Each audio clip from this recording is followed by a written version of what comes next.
All right, so this is our, what are we on now? 7.8. We're going to begin talking about volume, and we're going to see how integration helps us to find volume. There are two ways to find volume. We're going to spend the next 2 days on the first way. This process is known as finding the volume of a shape, a solid, with a known cross section.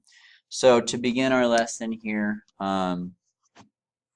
first of all, let's review. We have two functions that we're looking at here on this graph.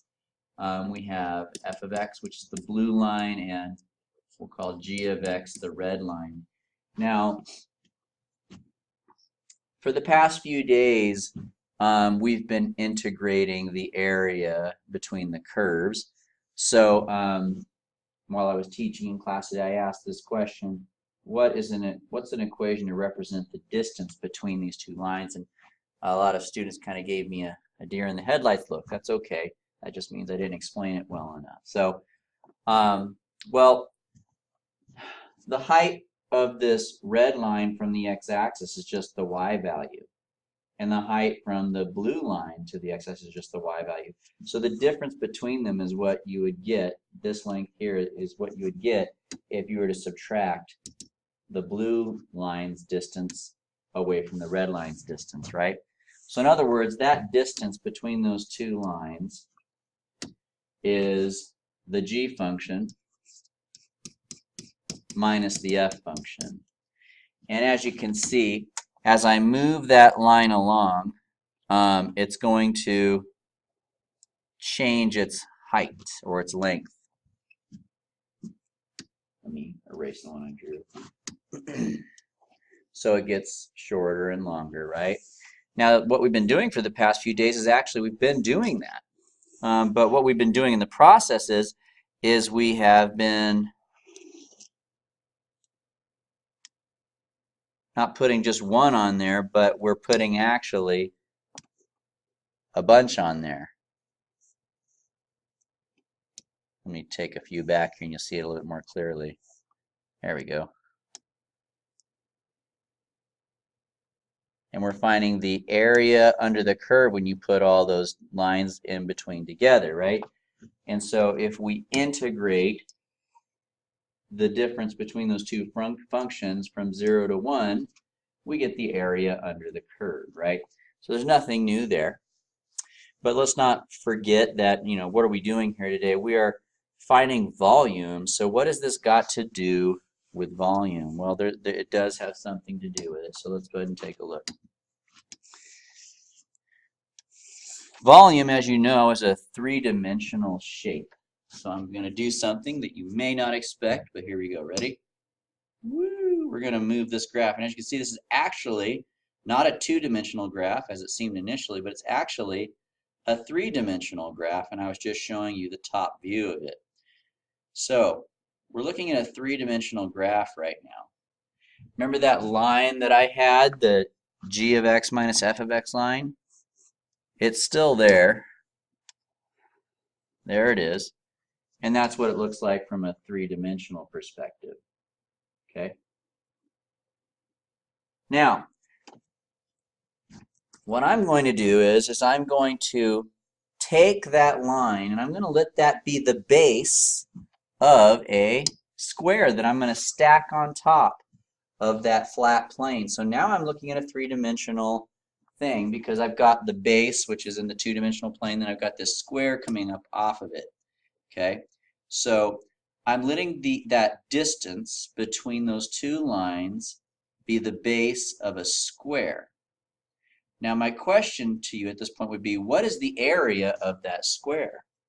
Well, we've already said, we know that the area of a square is whatever the base is squared, right?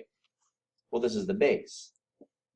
And we've already figured out that the base is g of x minus f of x. The distance between those is the base. So if I square that, I've got the area of the square.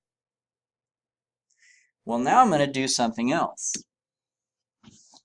Notice before I do this, I just want to show you that Notice how this square shrinks in size because the base is shrinking. So the square shrinks in size as it gets closer and closer to the edges. All right. So what I'm going to do now is I'm going to not put just one square on there, but you remember how I had multiple little lines going across the bottom here? Well, now for each line, I'm going to put a square.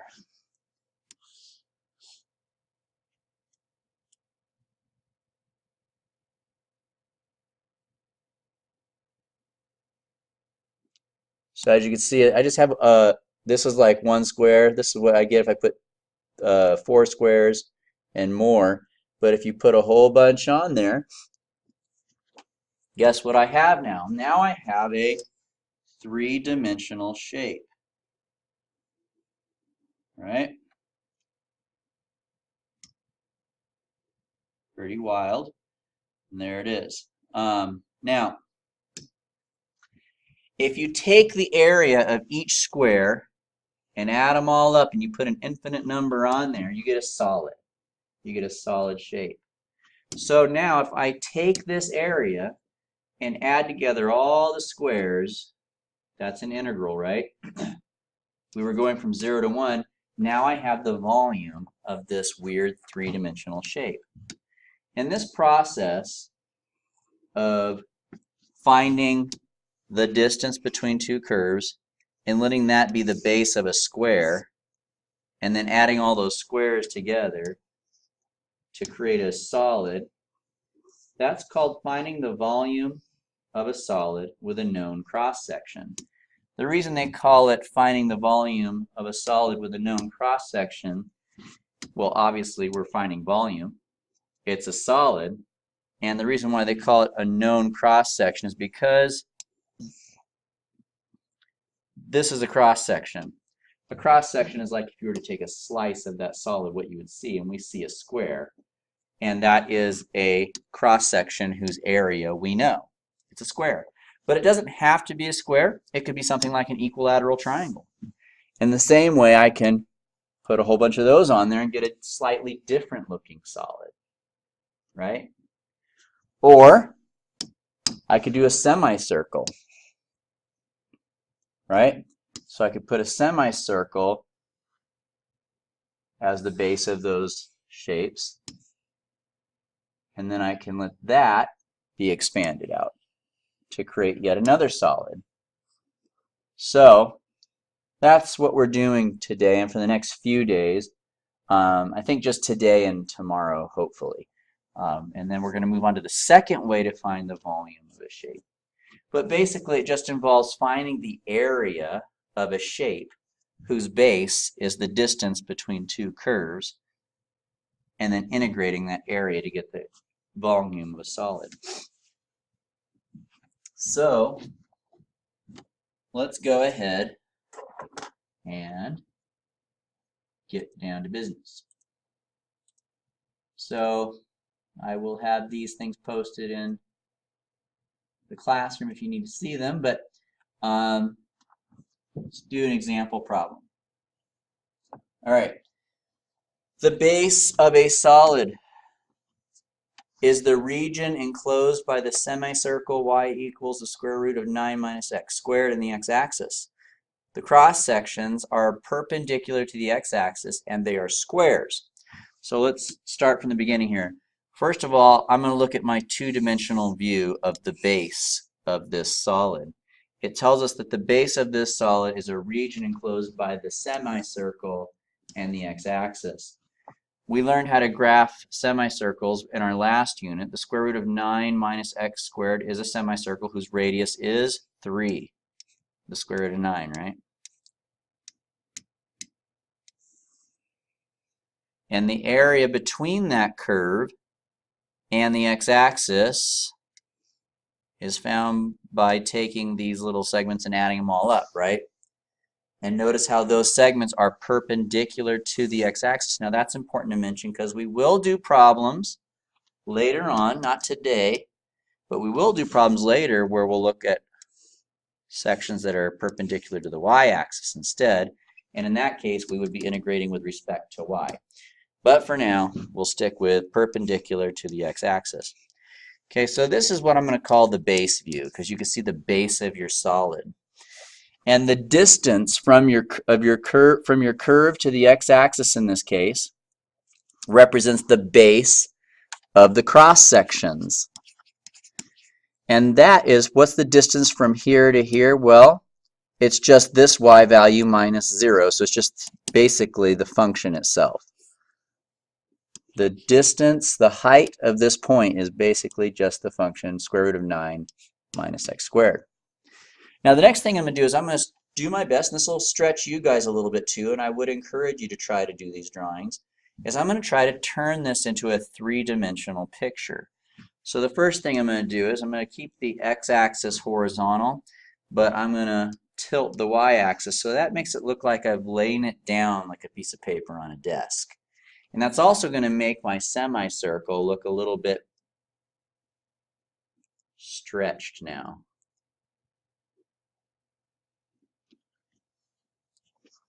It's not perfect.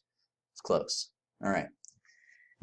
All these cross sections that I've drawn here, they were parallel to the y-axis and perpendicular to x. They will now look like this, still parallel to the y-axis. Right? There they are. So I'm looking at this with a 3D view. Just imagine like this is on a piece of paper, and we took this piece of paper and we're laying it down on a, we're laying it down on a desk.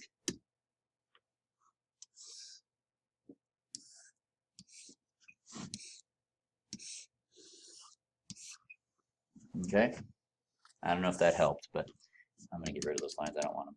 They don't help me. Okay. Now, it says the cross sections are squares. So I'm going to stack a square whose base is one of these lines on here. It's going to come straight up off of the paper. And that line should be equal to its base. So that I'm roughly visualizing that this length is equivalent to this length. And then we'll do the same thing on this side. The top of this square should be parallel to this y-axis here. So it's going to look something like that. And that's one of them. And so what I want to do right now is I want to find the area of this square that I've stacked on top of my semicircle. The area of a square is the base raised to the second power. Here's my base. So the area of this square is the square root of 9 minus x squared, which you can leave it like that, but you can also simplify it and let the square cancel out the square root. Now that's only one square. That's the area of one square. But if I put more squares on there and add them all up, I'm going to end up with a solid. Okay? And that solid is going to have a volume. And that volume is the integral, or the sum of, all of those areas, square areas, on the interval from what to what? From -3 to 3. And that's going to give me the volume of the solid. Now, that's good enough.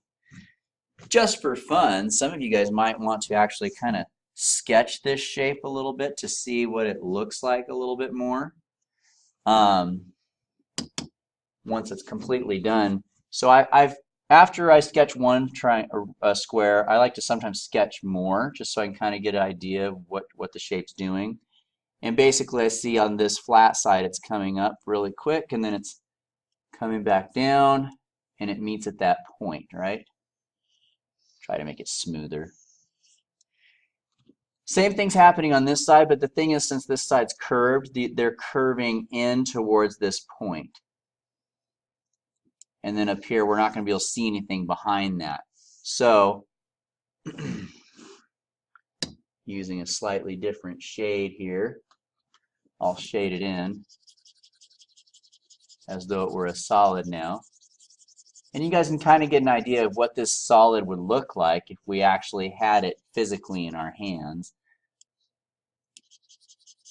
Now this part is just for fun. You guys do not have to do this. I just think that it kind of brings to life a little bit what we're actually trying to do here, which is to find the volume of that strange-looking solid. Somebody in my 5th period likened it to a taco, if you can kind of imagine that. I don't think that's quite accurate. It looks like a taco from this angle, but remember the other side of this is going to be like round. So anyway, there you have it. So that's one example. So this is one example where the cross sections are squares. Let's take a look at another example really quick. We're going to do 4 examples today. I'm not going to do number 2. That was student practice, but we did that in class. So for example 2, let's see what's different about this one. The base of a solid is the region enclosed by y equals 1 and y equals x squared over 4. So I've changed the equation, obviously, right? Cross sections are perpendicular to the x-axis. We're still doing that, and it's still squares. So it doesn't seem like much is different. And as a matter of fact, you're not going to really see much of a difference until the end. So let's go ahead and get started. The first thing I'm going to do is graph it. Now this graph's a little bit more complicated, but the line y equals 1, you guys hopefully know that's just a flat line, right? This is a parabola. It's an upward facing parabola because it's positive, and so centered at the origin. So it's going to look something like this. So there's our shape. Now the base, this is the base of my solid, and the cross sections are going to be perpendicular to the x-axis. So what is the length of each one of these cross sections here? Well, remember we talked about in the beginning, these lengths here are the top function minus the bottom function. So in this case, the base will be 1 minus x squared over 4. That's the length of each of those little cross-section lines. Now I'm going to go ahead and lie it down like I did last time. One's going to look something like that maybe.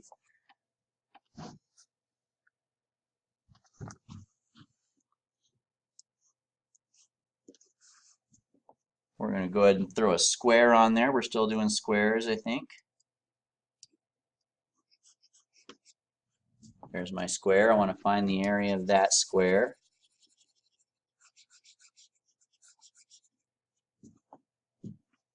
So the area of a square, as we said, is the base squared, right? So now my base is 1 minus x squared over 4, and we're going to square it. So that's the area of that square. But now if I want to put more squares on there and add them all up to get a volume, a 3-dimensional shape, I need to integrate from something to something, right? All those squares get added all up. So here's where the difference in this problem comes in, though, because so far really not a whole lot's been different. The difference is how in the heck do we find those limits? What do we integrate to and from? With the last problem, it was really clear to see where it hit the x-axis. But here, how do we find where it stops? It stops at these endpoints. Well, those endpoints happen where the intersection occurs. And we learned, I think it was actually yesterday, that you can find where 2 lines intersect if you set them equal to each other. So if you multiply both sides by 4, take the square root, you'll find out that it intersects at plus and minus 2. And there you have it. That's the volume of that particular shape. Now this shape is actually going to look at this, the 3-dimensional volume is going to look pretty much the same as the last one. It's just the other side of it. Once again, if you want to, we could try to sketch it. It'll be a little bit harder, I think, to see it. On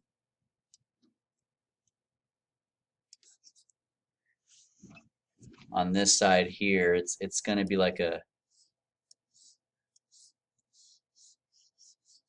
curving thing coming in, because those squares are curving out and curving back in. So there you go. All right, let's go ahead and move on to a third problem. This one is also going to have a slight little difference to it. The base of a solid is the region enclosed by the semicircle square root of 49 minus x squared and the x-axis, so that's just like the first one. It's a little bit of a bigger semicircle though. But notice the difference here is that I'm doing a different shape now. equilateral triangles. So we're going to have a semicircle that's going from -7 to 7. Cross sections are perpendicular. Going to lay this thing down flat. Right? All that's the same. The base is still going to be square root of 49 minus x squared. But now this is where things do get different. We're going to put a triangle on top of that semicircle now instead. Now you got to be creative with your geometry. Now I'm going to make things easy and just say I'm going to tell you the area of an equilateral triangle, but you know, hopefully you guys know some geometry and you can figure some things out if you're not going to take the time to memorize a bunch of formulas. But in this case, I'm just going to tell you the formula for the area of an equilateral triangle. It's almost pretty much the same thing as a square. It's b squared, the base squared, but it's multiplied by radical 3/4. But remember, that only applies to equilateral triangles. Okay? So then the area of this triangle in particular is going to be the square root of 49 minus x squared squared. And once again, the square would cancel out the root. We're integrating from -7 to 7. You'll find that a lot of times they won't put the radical 3/4 inside the integral because it's a constant. Sometimes you might find they don't bother simplifying either. But there you go. So really the only thing that's new on this problem is that I'm giving you a different shape, and therefore you need to use a different area formula to integrate. Okay, last problem we'll look at before we call it a day is rectangles. So I'm going to change the shape on you again. This time we're going to use rectangles. So I have the base of a solid, once again, semicircle, still perpendicular to the x-axis, nothing new there, but here's the difference. The rectangles and their heights are half the side in the xy plane. Okay, so let's go ahead and get started.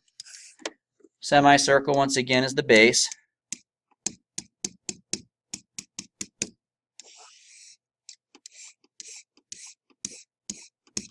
And each of those baselines has a length of the square root of 25 minus x squared. We're going to lie it down flat.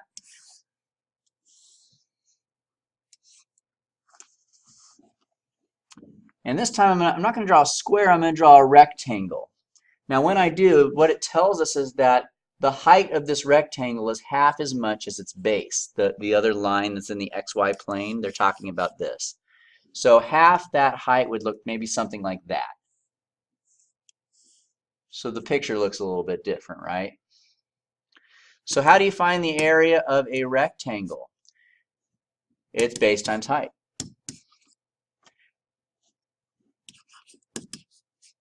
So the base is the square root of 25 minus x squared.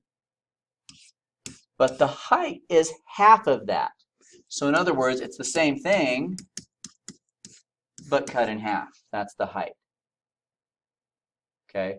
So now if I multiply these two things together, the square root cancels, because if you multiply a square root by itself, the square root just goes away. But I still have a half there, which I'll just move up to the front. And there's your area of your rectangle. Now just so you guys know, these problems are a little bit different from the previous two. The previous two, the way you find the area of a square is always the same. The way you find the area of an equilateral triangle is always the same. But when it comes to a rectangle, they can change how they define the height. In this case, they said the height was half as much. But you know, you could get a problem where it says it's twice as much, or you can get a problem that says it's 2/3 as much, and so on. So how you set that up is going to change what you plug in here accordingly. Anyway, from there, to turn this two-dimensional shape into an actual three-dimensional shape with a volume, we're going to integrate from -5 to 5, and we're going to integrate the 1/2 25 minus x squared. Since the half is a constant, we could probably just bring that out to the front and call it a day. So there it is. That's our lesson. We're going to do more of these tomorrow. So we'll keep adding layers of newness to each problem. See you then.